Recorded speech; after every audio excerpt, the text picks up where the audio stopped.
Hi, I'm Jay Andrews with Laguna Tools. Today, we're going to open up and run the 1938 Supermax Combination Sander. This is both a drum and brush sanding machine to give you the maximum flexibility in your shop. Now, your sander will arrive in a crate that's like this. It's sort of an open form crate, and you'll want to walk around and inspect it when it arrives. Make sure that there's no damage to the crate. If there is, look inside at the boxes and note any type of damage that you can see physically on the external crate or on the inside, right on the shipping manifest, on that shipping receipt, so that they have a record of it. Once you open up the boxes inside, examine any of the parts for damage, and if you should see any damage on those parts inside, give us a phone call within 48 hours so that we can open up a service claim here for you. Next up is to go through and grab a hammer, a pry bar, and let's get the top lifted off this crate and pull the boxes out.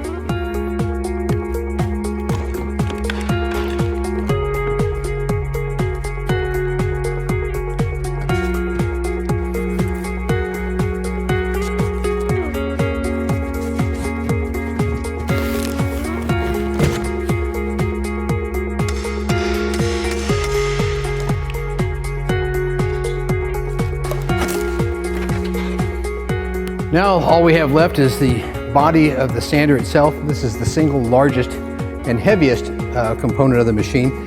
Get a friend to help you lift this out and off the pallet.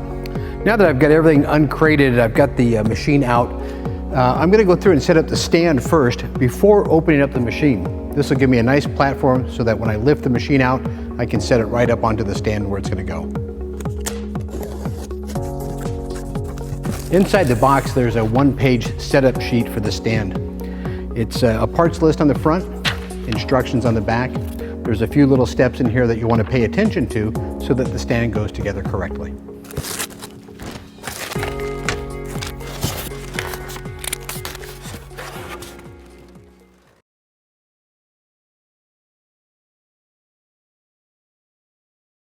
Now, assembling the stand is pretty straightforward. There are 4 legs. You're going to do them in pairs, and so grab 2 legs and one of the short end pieces here. And when you look at the legs, you're going to see that there are 2 different types, one with and one without a hole in the tops of the legs, and you want to grab one of each, and that's a pair. These legs are going to be canted inwards like this, and the small section is going to go and bolt up at the top. When you're lining these legs up, you'll see that the feet are at an angle. Just make sure that the angle is correct, and that'll be the setup for the legs. I find that it's easiest to install the leveling feet right now, or if you have the optional mobility kit, you can install the mobility kit wheels right now. First thing you'll do is insert one of the nuts all the way down, and that'll be a jam nut. Then a washer, and then insert the leveling foot through the leg, then the washer, and finally the lock nut on the top. Typically during setup, I'll install these all the way up, and then I can lower those down later to level it to my shop. Repeat the process on the other leg. Finally, tighten the leg bolts using a 9/16 wrench. Okay, so grab the short upper tie bar here and set it on the inside of the legs. All of the top members here, the short one and the long ones, will be on the inside of the legs. Next, grab the carriage bolt, insert it from the bottom, and start a nut on that. Leave these finger tight. You don't want to tighten these up yet because you're going to do some positioning of the stand as it gets assembled.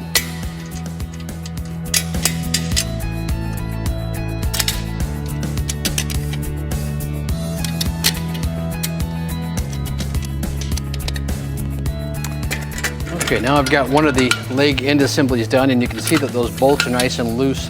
That'll let me fit the bottom shelf in quite easily. Now repeat the process for the other set of legs. Now grab 4 more of the carriage bolts, 4 more of the lock nuts, and finally 2 of the long uprights. These uprights are going to install on top of the little short top piece, but behind the leg. So they're going to slide right into this slot and then line up the square holes. Now the long cross arm should overlap the top of the short piece, and you want to make sure that these holes line up before you put the bolts in.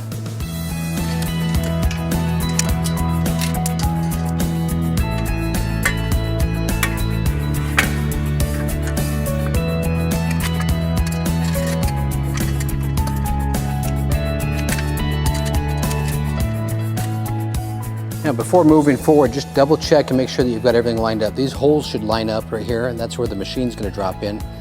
You should have the short piece and the long pieces on top, the legs on the outside. Now grab 4 more carriage bolts, 4 more lock nuts, and repeat the process with the other leg. I like to flip this down and lay it on the box.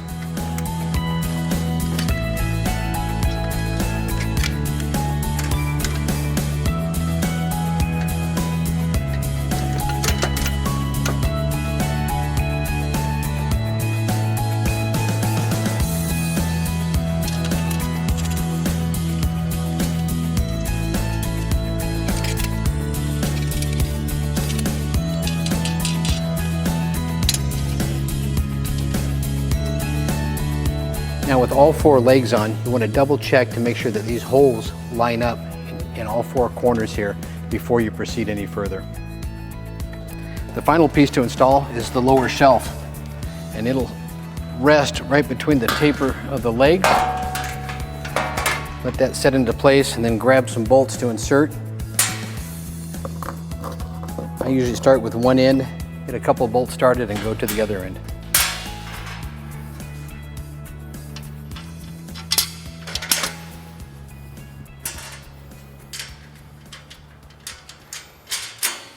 Insert the carriage bolt on the opposite leg.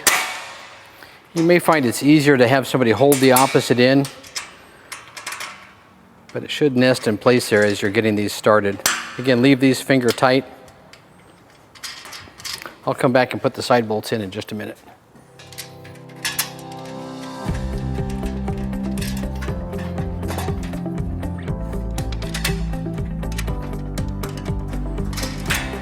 Okay, now that these 4 bolts are in, grab 4 more and then do the other face.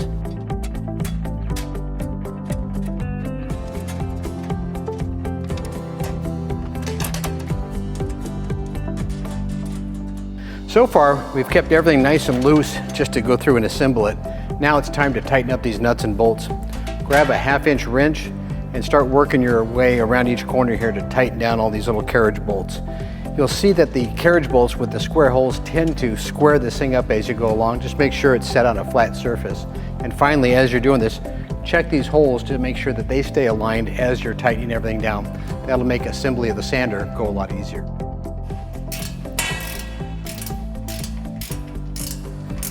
Okay, that's the last one. Now it's time to flip this over and get it on the ground. I'm going to go ahead and just roll it off the box easily. Finally, slide it to the side in preparation to set the sander on it. Open up the sander box.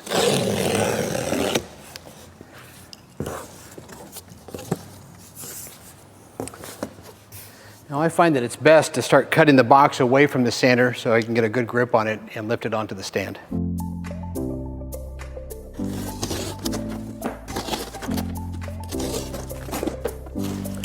All right, now with the box out of the way, start pulling the plastic out of the way. And finally what I'll do is I'll cut the plastic away so I can grip onto the machine and not worry about grabbing plastic as I'm trying to lift a 200-pound machine.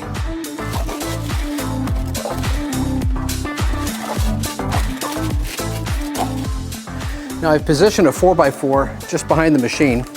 I'll lift up the light into the machine. And finally, slide this 4x4 underneath it. Now I can unbolt the little plywood skids that are on the bottom of the machine. First, remove the bottom 2 bolts on the bottom of the skid. This is a 9/16 wrench.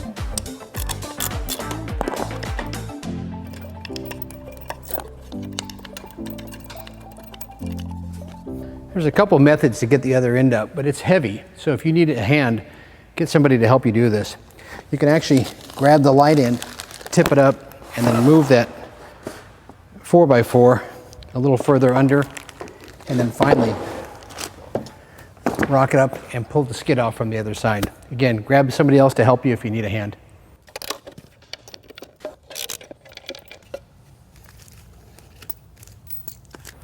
Now, using the 4 bolts that you just removed that held the skids on, get those ready to go because you're going to bolt the machine to the stand using those bolts. Now, I've removed the cardboard from out of the work area so I don't trip. I'm going to get a helper to help me lift the machine. This is really heavy. You definitely want to have 2 people as you lift this up. This will be the heavy end, and that'll be the lighter end, but both of them are heavy. Also, make sure that your stand is level right now. Right now, when there's no machine weight on it, it's a great time to go through and set those leveling feet or the casters to make sure that it's flat and stable before you put a machine on it.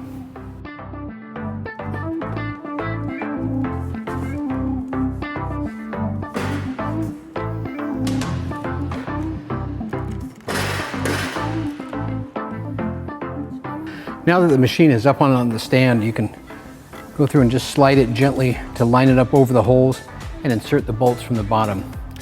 Again, we lifted this up with 2 people. If you need a 3rd person, grab a 3rd person to help you lift it. As you're lining up the machine to insert the bolt holes, have somebody spot you by holding the machine on the other end. We've got this one lined up, I think. That's great. And then finally tighten those down after you have them all inserted with a 9/16 wrench. The machine is going to overhang the frame by about 1/4 inch or so on each side. Just go ahead and get it centered with a little bit of reveal there on each side, and then have somebody spot you on the other end as you put the bolts in. Now with somebody holding the other end of the machine, just gently wiggle it until you have the holes lined up. Insert the bolts, and then finally tighten them down with a 9/16 wrench.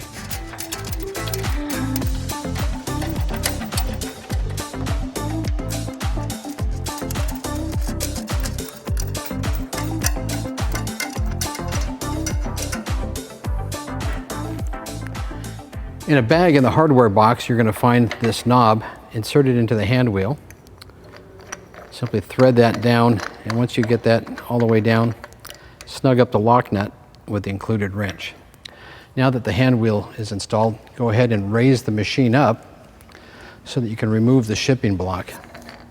This block is put in place to stabilize the head when your machine is shipped to you.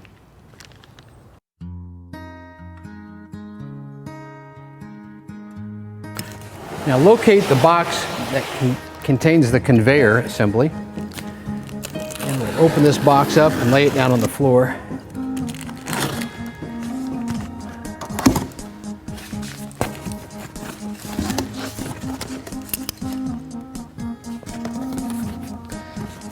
Let's pull out the styrofoam right now.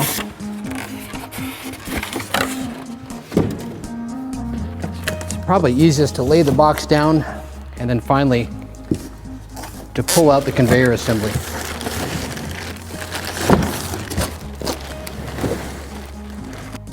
Before installing the conveyor table, remove the 2 nuts that are on the end of the machine, and then finally the 2 Allens that are on the opposite side.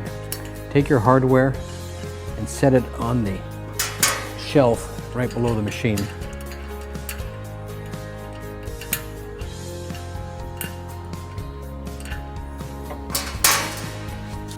The inboard screws use an Allen wrench that's included in the bag to loosen. Before you loosen those, make sure that this fast lever is in the up position and out of your way. If it was pushed down during shipping, make sure it's in the up position before you go any further. Finally, loosen these screws and remove them. Again, set those down onto the shelf, and those will be reinstalled after the conveyor table is in place.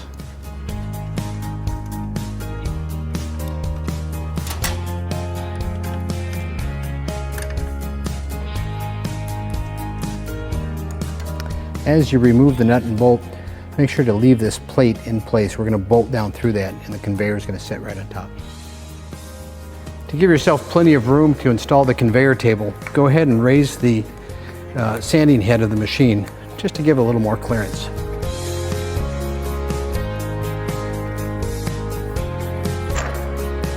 Now grab the conveyor table and bring it in from the side, and be careful not to drag the conveyor belt itself on those studs. Rest the far end in place, and then gently line up the flange over these 2 studs. Now, using the hardware that you removed previously, first install the flat washer onto the stud, then the lock washer, and then finally the nut. Leave these finger tight as you make the adjustments for the far side.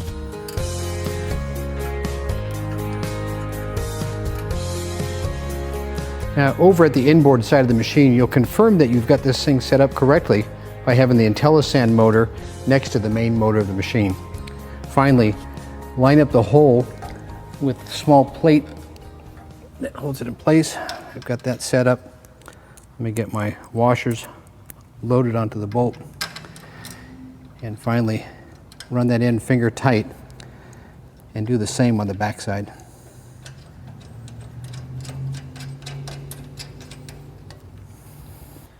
On the outfeed side of the table, I find it's easiest just to reach under the table to align that plate that sits between the table flange and the frame itself. Next, install the screw here with the Allen top on it and run that down finger tight. The setting for the tension on this screw is fairly critical. The quick lever allows you to make adjustments when running wider boards through the machine. So the first thing I'll do is sort of wiggle the table as I'm tightening this down finger tight. I like to move this lever down and just a tiny bit more than finger tight with the Allen screw, but not very much. So I'll go through and just take it right there and finally confirm that the lever has free motion. Finally, back on the outside edge, tighten the two nuts that hold the conveyor to the machine frame.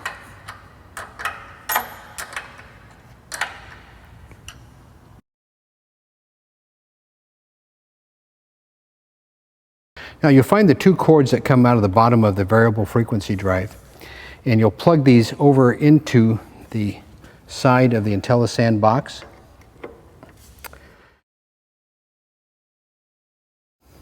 Simply install those two cords into the side.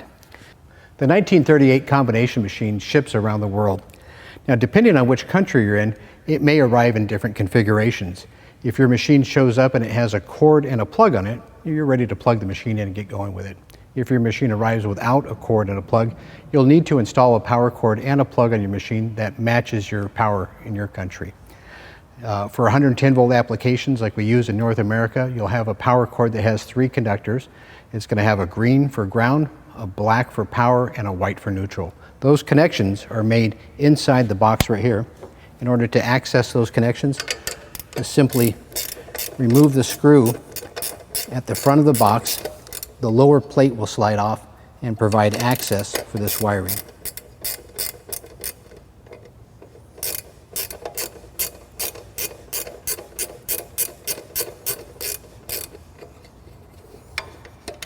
Once the screw is out, this plate simply slides forward and off the machine.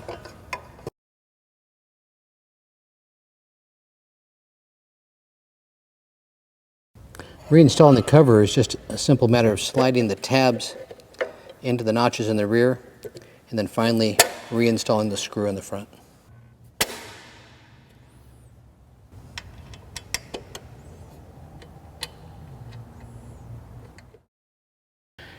If you're not comfortable installing your own cord and plug on a machine if required, then call a qualified electrician to come out and install the cord and plug for you.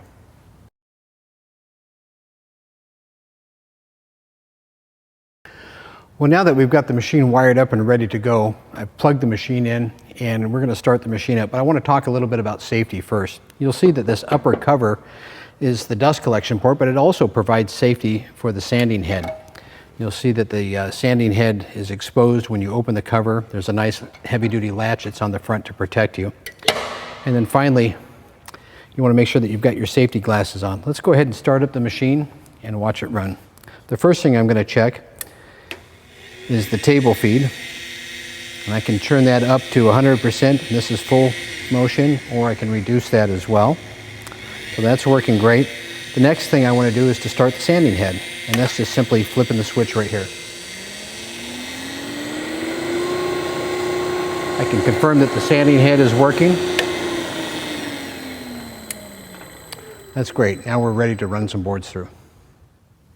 Now that we've confirmed operation of the feed table and the brush head, it's time to talk about the brush head alignment. And you'll check that alignment between the brush head itself and the table.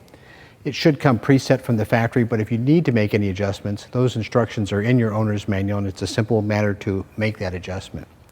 The other thing that you'll want to do is to make sure that your speed matches the type of brush head that you have inside. If you're running a brush, you want to run the RPMs from about 200 to a maximum of 1,000 RPM, no faster than that for a brush. If it's a sanding drum that's in the machine, you'll spin the drum at 1750. That adjustment is done with this knob right here where you can control the speed, and this handy little chart gives you an indication of where that speed knob should be. Now I've gone ahead and connected the P-Flux dust collector, so we've got great dust collection here for the sander. I've grabbed a sample of wood to send through the machine. Finally, I want to go through and set my adjustments. Now, for the first time through, I want to be very conservative on the machine. I will set the speed on the sanding head fairly slow, as well as the feed speed for the table. And then I'm going to sneak up on the surface of the wood by incrementally lowering the head down as we go. The first thing I'll do is bring my board in and just gradually lower that until it touches the pressure roller. There we go, I've got it touching. I'm going to raise it up just slightly.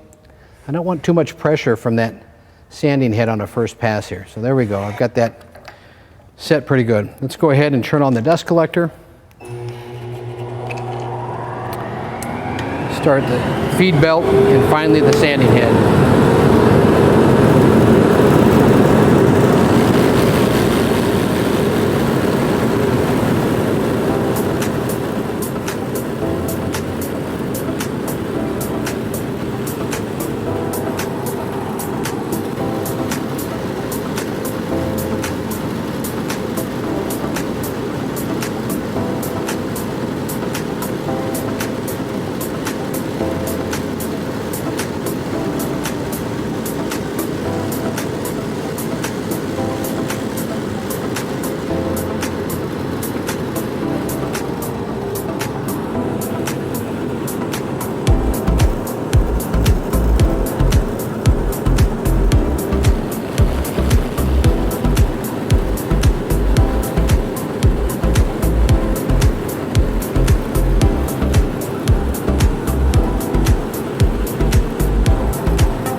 Boy, this sanded surface came out great. Now we're using the flatter head, and the flatter head is great for just light sanding. It's good for doing sanding between sealer coats of finish. It's also great for getting into the texture of carved wood, something like a cabinet door, for example, or moldings. It's great for that. You can't go too aggressive on this head though. It's just light passes and sneak up on that sanding finish that you're looking for. Let's go ahead and run a cabinet door through the machine next.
This flatter head is really great for doing a wide range of different tasks, including cleaning up some wood, just like this piece of reclaimed wood here. We're going to go through and run this through the machine just to clean it up a little bit. I don't want to remove the patina from it completely, but I want to clean up the face of this a little bit. Let me go ahead and get set up with the height here. Okay, I'm going to go ahead and get the sanding head on, dust collection on, and finally we'll turn the feet on.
Well, you can see that it's cleaned up the board, it's eased the edges just slightly, but it hasn't gone through that patina layer that we want.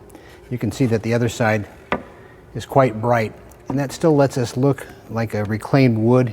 This is fantastic for going through and doing some of the finishes that are really popular nowadays.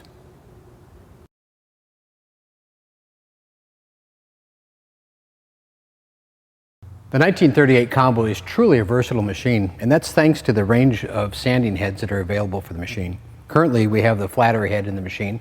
I'm going to change over to the wire brush head and show you how to distress some wood. First thing I want to do is make sure the machine is unplugged. Secondly, I want to go through and start removing the head. The first step is to loosen the nuts on the inside and then remove the carriage bolts on the outside. If the nut drops, you'll be able to pick it up just as soon as you remove the sanding head.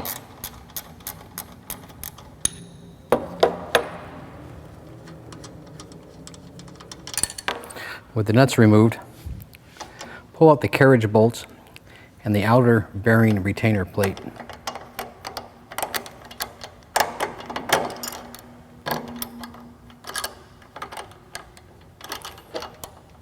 It's a little snug.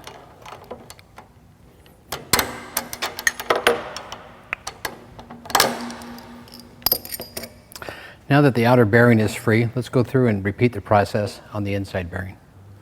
On the inside of the head, repeat the process with the two nuts on the motor side. I find that a ratcheting wrench works a lot easier than a standard opening wrench.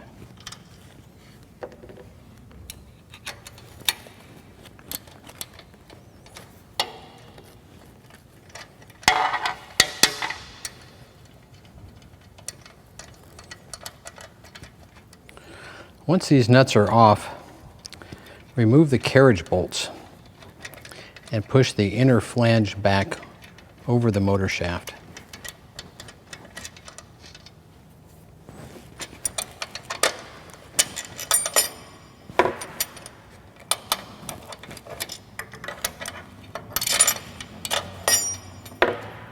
Here's the flange, just slide it backwards. The 1938 Combo has this unique coupler right here that has a little, what they call a spider coupler in the middle, and that's a rubber dampener. In order to remove the sanding head, we're going to loosen two set screws on the inside portion of the coupler. Insert your Allen wrench and loosen those set screws up.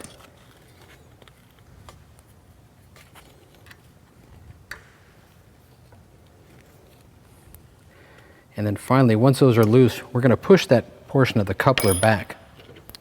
Grab a flat bladed screwdriver and slide it between the two halves of the coupler and gently tap down and force that inside portion of the coupler back. Once that's loose, it's simply a matter of lifting on the outside of the head. Lift the head, and as necessary, wiggle the coupler to loosen it. Finally, we'll go through and remove the spider rubber insert. When you store your heads, it's best to hang these on the wall. You can set up a hook and hang these heads, or cut a notch into a sheet of plywood and hang several of them in a row. Here's the wire brush head. I'll get it set in place here on the table, and then I'm going to put this little spider thing there just to keep it from rolling off. Now this is a brand new wire brush head, and you can see it's got the plastic wrap on, which makes it really convenient to move around. If you're doing this with one that you've already run, a used head, then put gloves on as you're handling it so you don't get poked. Before installing the bearings or any of the flanges, make sure you give the shaft a good wipe. Make sure that there's no debris on there. Next, install the bearing flange onto the shaft and then slide the bearing on. First, check to make sure that the Allen screws are backed off so they don't hang up on the shaft. With those set screws backed off, gently slide this right onto the shaft and align the rear of the bearing flange with the ridge that's in the shaft. With the rear of the bearing aligned, simply tighten down the two Allen screws to fix the bearing onto the shaft.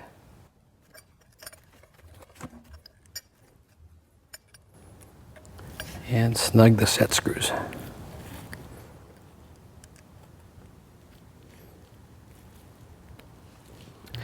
Now rotate it to where the keyway on the shaft is pointed up.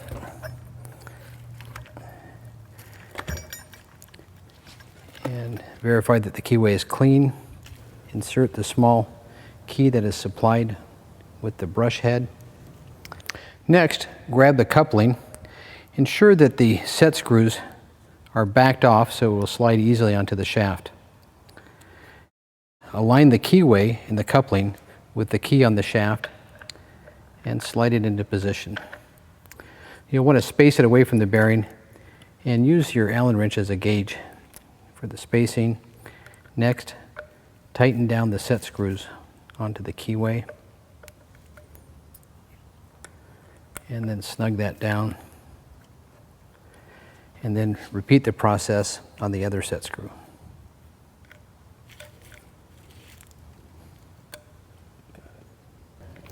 With the motor side done, flip the head over and position the outside toward the outside. Put your stop in place and clean the shaft. On the outside of the brush head, we're going to slide on the bearing retainer and next the bearing, and again check those set screws to make sure that they're backed off. Slide this into place on the shaft, and finally align the outside edge of the bearing with the outside of the shaft, and then tighten both set screws.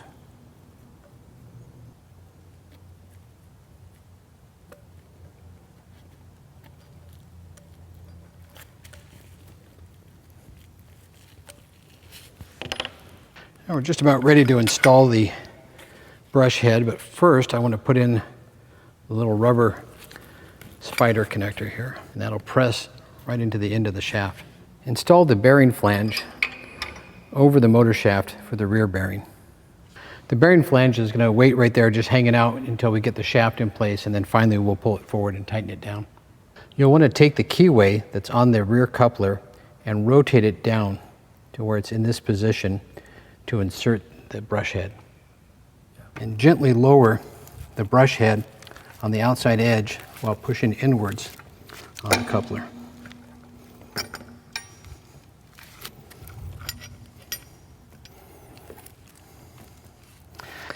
Gently tap on the bearing flange if you need to rotate it into position. I like to level off the brush head. There's a little bit of play up and down, and that'll help me slide the coupler in place. First, I'll start with the outer edge, and then I'll go to the inboard edge. Take the outer bearing flange, slide it over the bearing, and then finally run your bolts through the cast iron frame. You don't have to put the nuts on yet. We're just going to level this up, and this gives me a little bit of play with the brush head. I'll raise that up, slide the bolt in place there. Now I've done the outer edge, let's do the inside edge. Now slide the inner bearing flange over so that it meets the other bearing flange and line up the holes. Next, install the bolt through both of the bearing flanges, and you may have to rotate that up. I find that lifting gently on the bottom of the brush head will help me to install that bolt. And while supporting the brush head, grab the bolt and insert it through both of the bearing flanges again. You may have to wiggle the head a little bit to get it through. Now I'm not going to put it on the nuts yet. I'm going to go through and get the flange started. Now that I've got the two halves of the coupling lined up, I'm going to go through and just work it forward using just a little bit of prying motion here with the screwdriver. And it's okay to leave an air gap right between the two. You want a little bit of a gap. Now that those two halves are brought together and that I have the air gap, it's time to go through and tighten up all the set screws.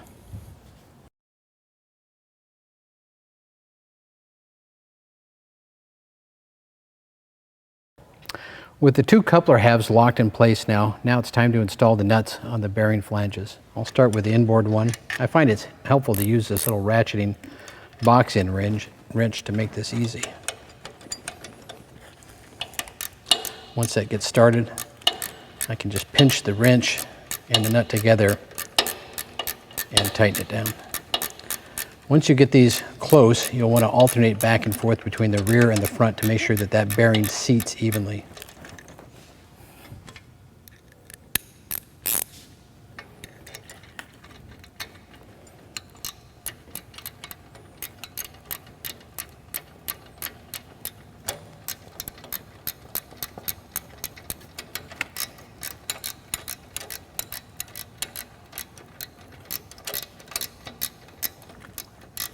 Okay, now just as the rear one starts to come in contact, I'll pull that down a little bit, switch back to the front, and alternate back and forth.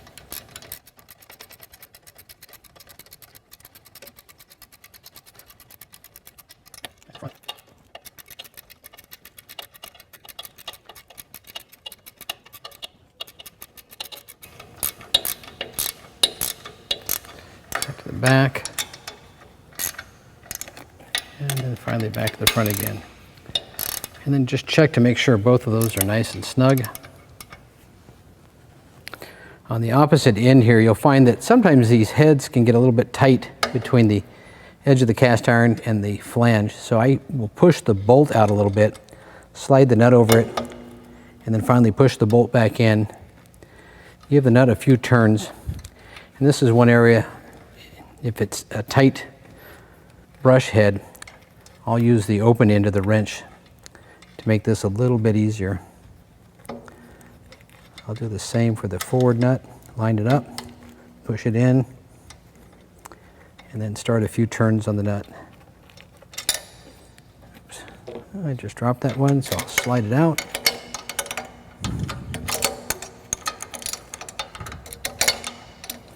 If you drop the nut, no big worries. You can slide it right out the front of the machine.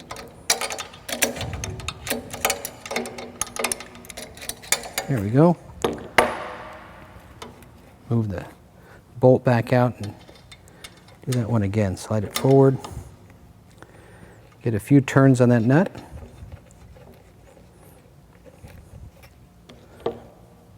And then finally, tighten both those down with a wrench.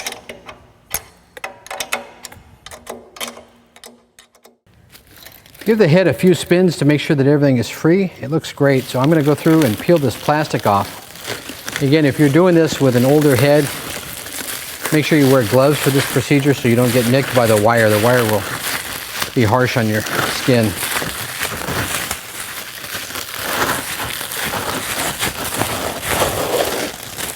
There we go. Now, one word of caution on this. With this machine, you can see that the wire brush is pretty small. If you're going to be doing a ton of flooring and other stuff that you need to have distressed, make sure that you step up a notch and go to the Super Brush machine that has a longer wire to it. Those tend to be a little bit better for commercial applications. This one's great for smaller shops, hobby shops, and so forth. Now I've got this beautiful piece of redwood here with a nice live edge. I'm going to go through and just stress this wood by wire brushing it with the machine here. Now one thing you want to make sure that you do is just take a super light pass. You don't want to go down more than about a 32nd of an inch or so into the surface. You're going to get a great texture. If you want more texture, make a second pass through there, but don't go more than that.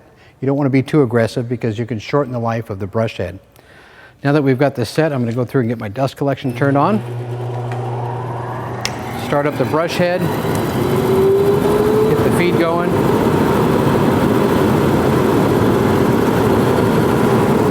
And we're just going to sneak up on that here.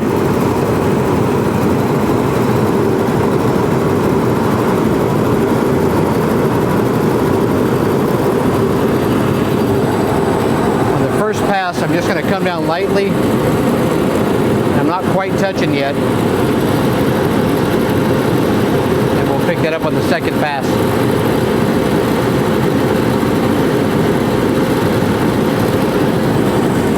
Each churn is about a 1/16 of an inch. I'm going to go about half that right now.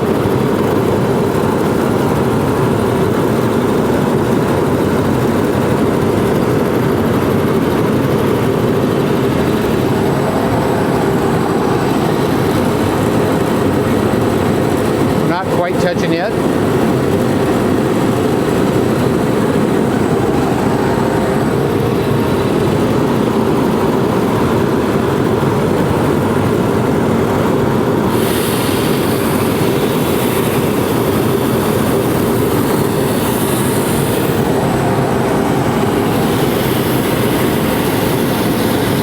Now the brushes are touching, but just lightly.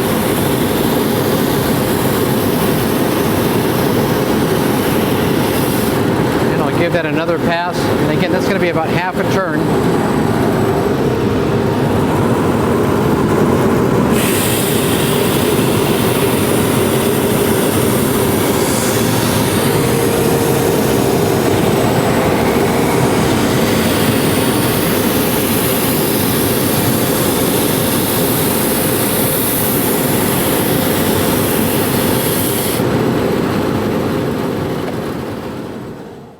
Boy, the texture from this wire brush is amazing. And I don't know if that shows up on camera or not, but you can certainly feel it.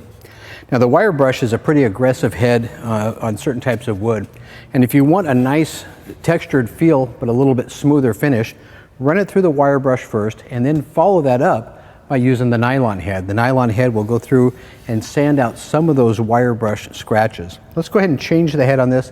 We'll show you the nylon brush and some other things that it can do.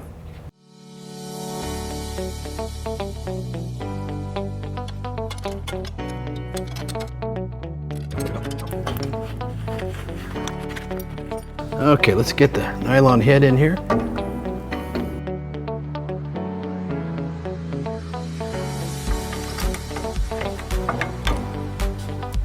Okay, now I've installed the nylon head. This is an 80 grit nylon brush head, and this is great for doing some lightweight sanding. I'm going to take this piece that I've already wire brushed. I'm going to take a little bit of the rough portion of the texture off it and just leave some of that nice grain on the wood. And then finally I'll sand some other pieces as well. Let's go ahead and get this shut down, get the dust collector fired up, and get this moving.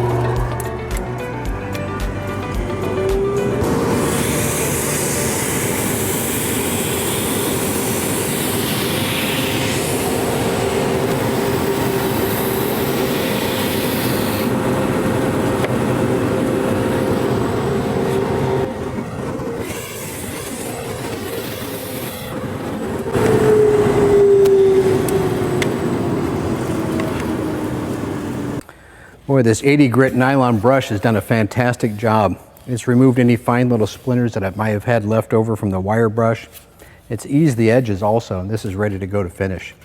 Now, when passing pieces through any of the brushes, the wire brush or the nylon brush, you want to take slow, easy passes going through on the material. You don't want to flex the brush too much because that can shorten the life of the brush head. If you're doing a lot of this material, you may want to consider stepping up and going to the super brush machine, which is designed for industrial use. The size of the brush head is considerably larger, and it lets you be just a little bit more aggressive on your brush passes, both the nylon and the steel brushes. Now I've gone ahead and installed the sanding drum, and it's outfitted with an 80 grit paper. And of course you can change out papers. I'm going to go ahead and start with the 80 grit to clean up this board. This board here has got the patina on it that we had when we did the flapper sander. I'm going to try to clean it up and have it look a little bit like that. The one thing you want to do is make sure that you've got your speed increased, and that's over here on the variable frequency drive. For the drum head, you're going to bring that speed up to about 1750 and run your boards through at that range. Let's go ahead and get this thing fired up. Get my dust collector going.